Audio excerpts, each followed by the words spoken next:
রান্নাই হয়নি, রান্না করবো কি করে? এই ঘরে কি জল নেই? কেন জল নেই? সত্যবতী কি তোমাকে জল এনে দেয়নি? না না, এখনো কোনো জল এনে দেয় নাই।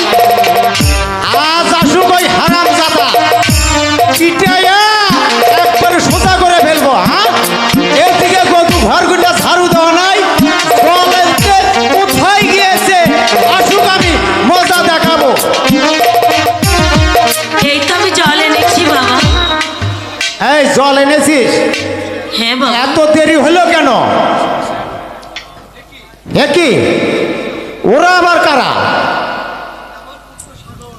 আমার পুত্র সাগু, আর উনি হচ্ছেন আমার স্বামী।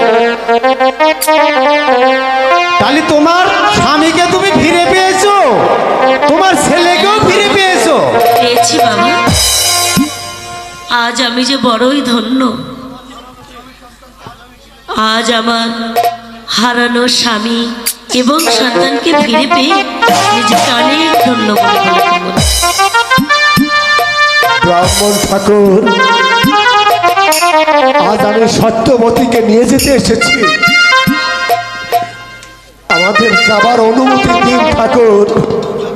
আরে তা তো যাবে রে বাবা, আমি কি আর বাধা দিতে পারি? আমি আশীর্বাদ করি বাবা, তোমরা দুজন যেন সুখী হও রে মা, তোমরা দুজন যেন সুখী হও। চলো মা, তোমাদের আমি এগিয়ে দিয়ে আসি মা, চলো।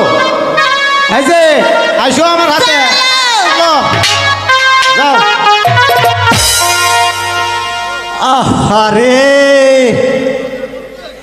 এই ভীষণ রোদের মধ্যে হাঁটতে পারছি না। এই ফুল বাগানে একটু বিশ্রাম নেই।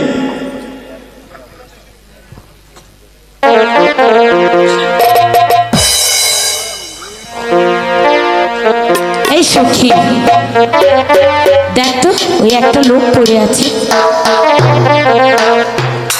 ওইখান চিঠিখান, তার বুকের উপর দেখতে একখানা পত্র।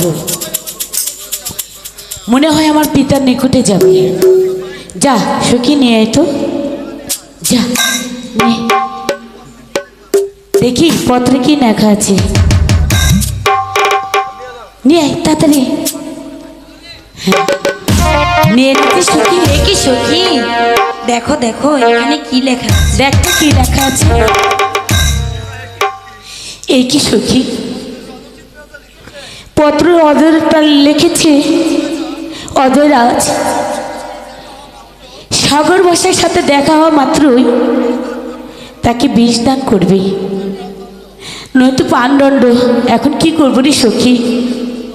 এখন উপায়, বিষ পানিতে সাগর ভাইয়া মারা যাবে। উপায় আমি করে নিচ্ছি রে সখী। ভগবান, বিশ্বের জায়গায় আমি আমার নয়নের কাজল দিয়ে বিষয় করলাম। তুমি তার সহায় থেকো ভগবান, সহায় থেকো। এই সখী, এবারে পত্রখানা ওর বুকের উপর রেখে যা। ঠিক আছে সখী, যা তাড়াতাড়ি যা। এই সখী, তাড়াতাড়ি চল, তাড়াতাড়ি